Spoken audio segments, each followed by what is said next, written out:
Flores makes evolution look like it lost a bet. The elephants shrank. Some rats became enormous. Komodo dragons patrolled below a 16-kilogram flying stork. And moving through it all was a human relative barely more than a meter tall. So how did such small humans survive in a place full of oversized competition? Were they brilliant hunters? Did they hide in caves beside permanent fires? Or was their real advantage something much less cinematic? The famous skeleton from Liang Bua cave is called LB1, at roughly 1 meter tall with a brain volume near 426 cubic centimeters. She was easy to mistake for a child. She was not a child. Her skeleton was mature. In 2004, researchers named the species Homo floresiensis. The nickname Hobbit arrived immediately because even a major discovery needs marketing. But the skeleton was only the newest chapter. Stone tools show that hominins had reached Flores by about 1 million years ago. That should not have been easy. Flores was never joined to the Asian mainland, even when sea levels dropped. Whoever arrived had to cross water. How? No boat or paddles survived. The crossing may have been deliberate, accidental, or repeated. Archaeology has the arrival, but the shipping receipt is 1 million years late. Fossils from Mata Menge push the story deeper. A small jaw and teeth belonged to at least 3 individuals around 700,000 years ago. A tiny adult upper arm bone described in 2024 came from the same population. Its owner may have stood only about a meter tall. That matters because the small body was not a late accident at Liang Bua. It had become part of life on Flores hundreds of thousands of years earlier. The leading explanation is island evolution. On an island with limited food and no endless grassland to roam, a smaller body can be cheaper to maintain. Large mammals often shrink under those pressures. Small animals sometimes grow larger when familiar predators or competitors are missing. Flores took both rules, stacked them together, and declined to explain itself.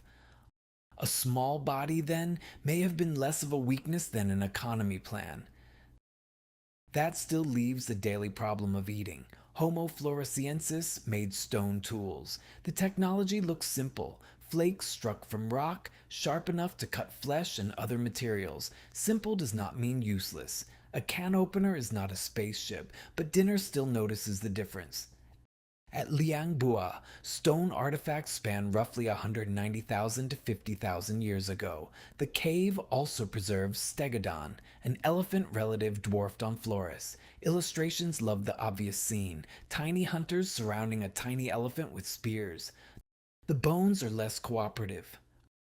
A recent taphonomic study identified dozens of cut marks on Stegodon remains. Hominins use stone tools to remove meat, but there is no clear projectile damage. Komodo dragon teeth mark valuable parts, and hominin cuts often occur on lower value areas. The better supported picture is scavenging, at least in this sample. Homo floresiensis may have arrived after a dragon claimed the premium sections. This was no heroic elephant charge. It was a buffet where the first customer had venom and no interest in sharing. Then the sky joined the queue. Liang Bua also preserves a giant marabou stork called Leptoptilus robustus. It stood close to human height and weighed around 16 kilograms. Earlier researchers wondered whether it had become flightless. New wing bones showed that it almost certainly flew. Imagine protecting a useful carcass from a Komodo dragon while a giant scavenging bird drops in from above. Lunch had ground service and air support. Fossils place these animals in the same ecosystem, not in a documented showdown. Still, a carcass could attract teeth, claws, and wings quickly. The famous giant rats add another correction. Flores did not have one fantasy-sized rodent. Liang Bua contains several rat species across a wide range of body sizes. Thousands of their bones reveal changing habitats through time. Before about 60,000 years ago, the surroundings were generally more open. Later, the balance shifted towards species that preferred more closed vegetation. Some rats may have been food, but the stronger lesson is environmental. These small mammals recorded the island changing around its human inhabitants. What about fire? A permanent campfire would solve several storytelling problems at once. warmth, cooking, light, predators, and a pleasant orange glow for the documentary. Unfortunately, the evidence does not provide that scene. Researchers have not found secure, in place hearths or burn materials showing habitual fire use in the Homo floresiensis layers at Liang Bua. Later combustion features appearing after the species disappears from the cave record are more plausibly linked to modern humans. That does not prove Homo floresiensis never used fire anywhere. It means fire cannot be treated as the answer here. Without a documented campfire or a proven big game hunt, the survival strategy becomes more interesting.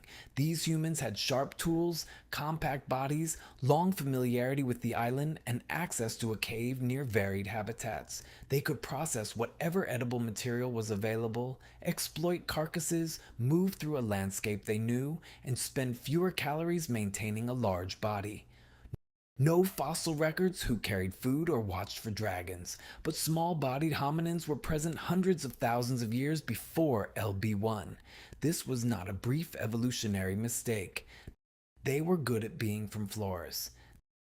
Then between roughly 60 and 50,000 years ago, the record changes. The latest Homo floresiensis bones at Liang Bua date to around 60,000 years ago. Their stone tools continue to about 50,000. Stegodon, the giant stork, and other parts of the old fauna also vanished from the sequence near this transition.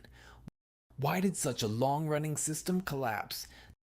The habitat was shifting while volcanic activity affected the region, and food webs changed as old species disappeared from the cave sequence.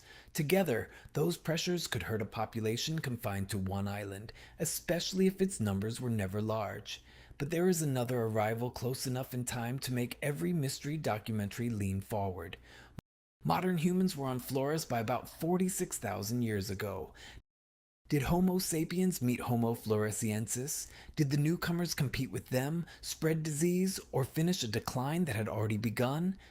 Maybe, but no fossil, tool layer, or campsite records of face-to-face meeting between these two human lineages. The dates leave room for overlap somewhere on the island, yet they don't prove it. There is no archaeological confession note saying it was us. So the honest ending has several suspects and no tidy culprit. Environmental disruption may have mattered. Ecological turnover may have removed dependable resources. Modern humans may have added new competition. A small, isolated population may simply have had little room for another bad decade. And that answers the original question. Tiny humans survived on an island of giants by fitting the island rather than conquering it. Their bodies were inexpensive. Their tools were effective. Their knowledge was local. They used opportunities that enormous animals, flying scavengers, and volcanic landscapes left behind. The strange part is not that they were small. The strange part is that this small human lineage endured for so long in a place where almost everything could change, except the sea around it. Flores made them smaller, kept them isolated, and gave them a world they understood for hundreds of thousands of years. Then the island changed the rules again. Thanks for watching this video. Don't forget to subscribe.